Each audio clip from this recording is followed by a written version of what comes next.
老子被打坏了！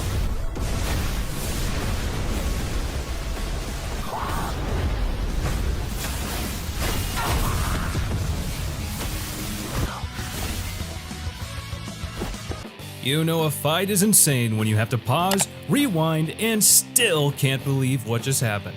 Punches fly at light speed, swords clash with enough force to shatter dimensions and logic, and yeah, it's pretty much all out the window at that point. These aren't your everyday punch fests, these are the most insane anime fights you have yet to see and to believe. Spoiler alert, if you haven't seen these fights, prepare to have the plot punched clean out of you. So kicking things off is Saitama vs. Boros from One Punch Man.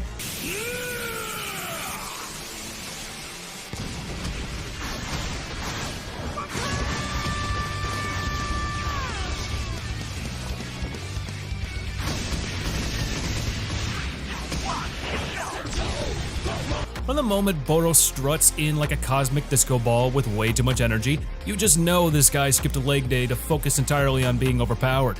And then there's Saitama, our beloved bored baldy hero who looks at Boros' "I'm so strong I need restraining armor" aesthetic and thinks, cool story, bro. One casual flick later and Boros' fancy armor is in pieces because nothing says welcome to Earth like accidentally undressing an alien warlord mid-conversation. This triggers Boros' transformation into a glowing, rage-fueled powerhouse, and the two clash in a whirlwind of cataclysmic destruction. I remember sitting there just like, wait, did this man just get punched to the moon? And for a moment there, Boros' regeneration, the immense speed, and planet-shaking power actually let him put up a fight.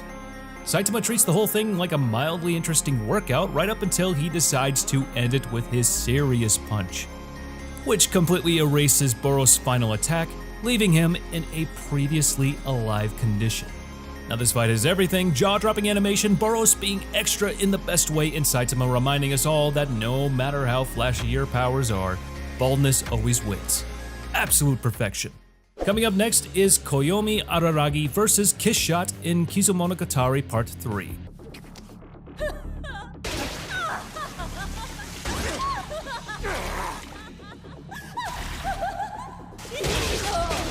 これが吸血鬼同士の殺し合いの醍醐味じゃ。もっとじゃ、注目。 The fight between these two immortal beings is quite personal. I'd say it's more of a messy divorce between a half-dead teenager and his vampire sugar mama. And oh boy, do things get personal as Koyomi Araragi, our favorite self-sacrificing dumbass, just wants his humanity back. But Kiss Shot? Fully restored, terrifyingly elegant, and operating in literal god mode, toys with him.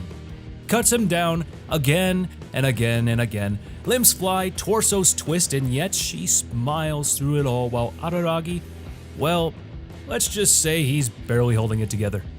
I was horrified and weirdly fascinated watching this. While Kiss Shot ultimately surrenders to Araragi, and he wins his humanity back, let's be real here. The only real victory is Araragi securing the world record for most body parts regrown in a single fight. Seriously, that man regenerated more in 10 minutes than a lizard does in its entire lifetime. Get ready because Brawler vs. Executioner from Akudama Drive is charging in hot.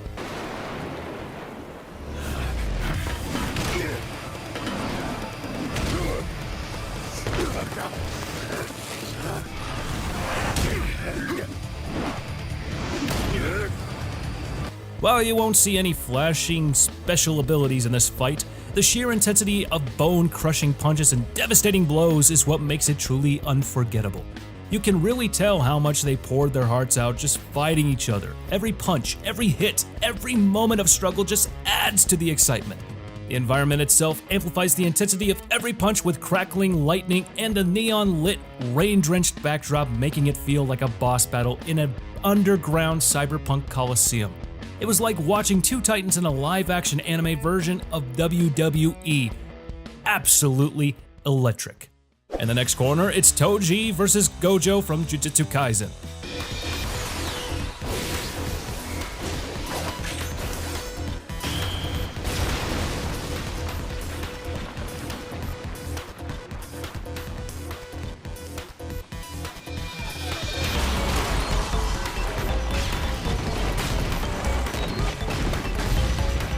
This battle unfolds in two intense parts, the first one being at Tokyo Jiu-Jitsu High, where Toji erupts into the scene, blindsiding Gojo with a sneak attack that feels more like an assassination than a fight opener.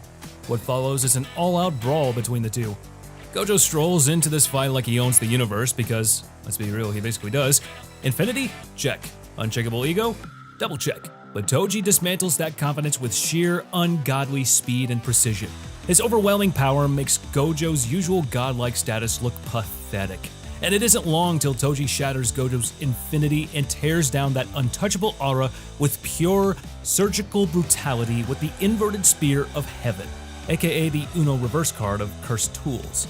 For the first time in his life, Gojo looks human, bruised, bleeding, and pissed. Just when you think Toji's won, Gojo makes the ultimate comeback, now crackling with god-tier energy, acting like a maniac and rewriting the laws of Jujutsu sorcery on the spot. He confronts Toji after unlocking the reversed curse technique and completely decimates him.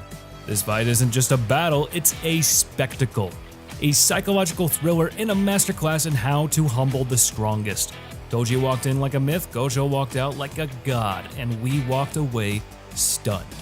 Coming up, we have All Might versus All For One from My Hero Academia.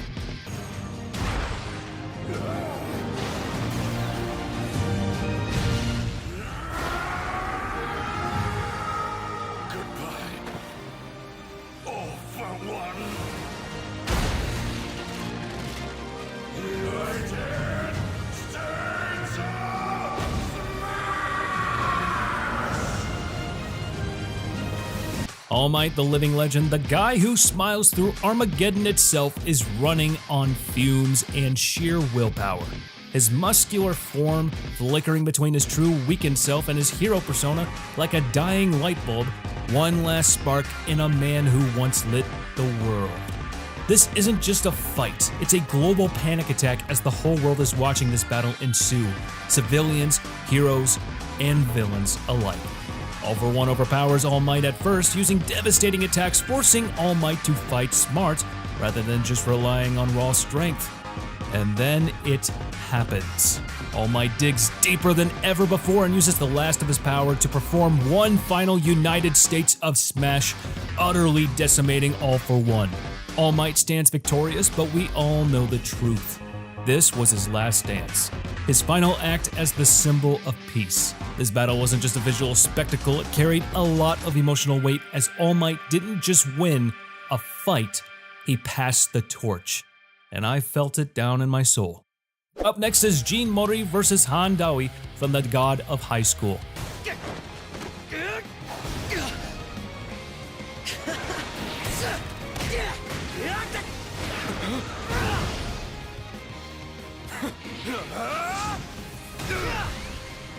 If you've watched The God of High School, you already know it's a non-stop adrenaline rush packed with insane fights, so choosing just one wasn't easy.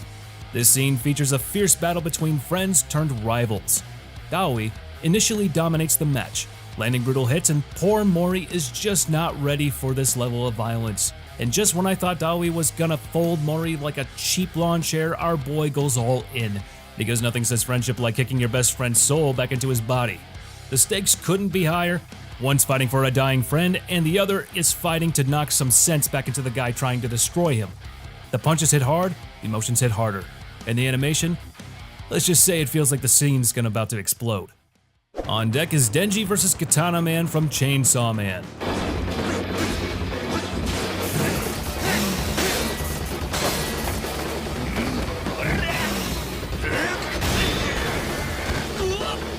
Katana Man's swift and calculated attacks get the best of Denji, and he goes full sushi chef on him and slices off both his chainsaw arms like it's nothing.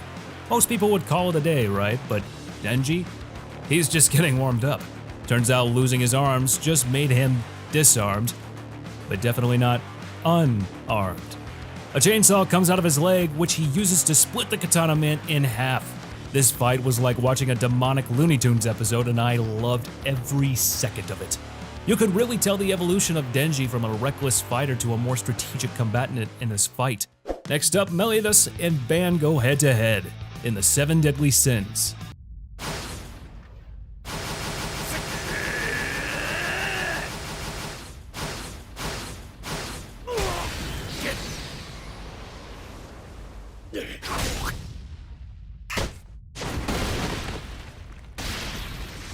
Unlike the other battles we've covered so far, there's no tragic backstory, no revenge plot, just two immortals beating the absolute living crap out of each other just for the fun of it. These two go all out in their fight, landing earth-shattering blows while smiling through it all. While Meliodas dishes out devastating attacks, Ban's immortality lets him take absurd amount of damage and keep going. A series of shockwaves and broken landscapes follow, leaving Ban embedded into the side of a mountain. What kills me is how casual they are about the whole thing, really. Most anime rivals would be screaming about power levels or destiny. These two just love each other so much they express it through concussive force, I guess, and honestly, relationship goals. I definitely would watch these two immortals turn a countryside into a demolition derby again, because if this is how they play, I'd hate to see them actually mad. Sliding in, we've got Daki vs Nezuko from Demon Slayer, Entertainment District.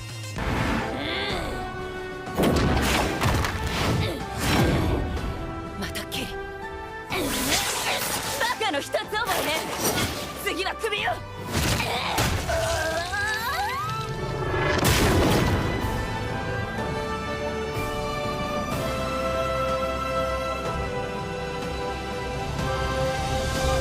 Honestly, I feel like this one does not get the hype it deserves.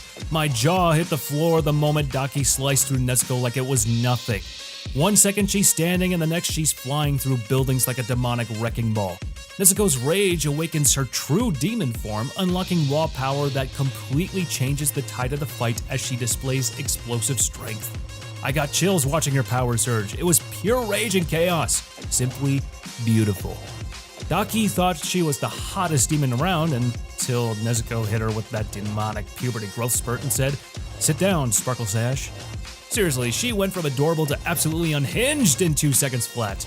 Nezuko's insane regeneration and her unique combat style added to the flair of this fight. Her fire-like abilities were also showcased, which gave a stunning visual effect to her attacks. Daki tries to fight back with her ribbon attacks, but Nezuko is just too overpowered for her. When the battle subsides and Tanjiro finally manages to calm her down into her childlike form, it's kinda hard to believe that she'd be responsible for the chaos and destruction witnessed. Like, girl, you just painted the town red. Literally. This fight was the perfect mix of brutal, beautiful, and unexpectedly hilarious. I'd watch Nezuko snap Daki in half again, like it's a stress toy, anytime. Now stepping into the ring, it's Makunochi Ippo vs Sendo Takeshi from Hajime no Ippo.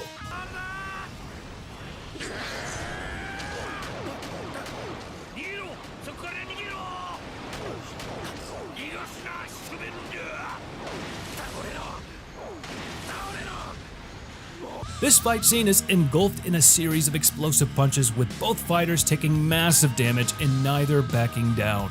Sendo's relentless offense puts Ippo on the defensive, but Ippo withstands Sendo's assault and seizes his moment, quickly shifting from "please don't die" to "I am the storm." Suddenly, he's the one dealing out destruction, and every blow he lands sends shockwaves through the arena and my soul. But the part that really got me is when Ippo suddenly starts bobbing and weaving with his insane speed. 1 second he's just swaying rapidly and then BAM! He explodes forward with a barrage of rapid-fire punches that had me yelling at my screen like I was ringside. The fight is nothing short of a heart-pounding masterpiece with a touch of pure fighting spirit, and honestly, if this fight doesn't get your heart racing, you probably need to check your pulse because you might be dead. And to wrap things up, we've got Yaiba vs Onimaru from Yaiba Samurai Legend.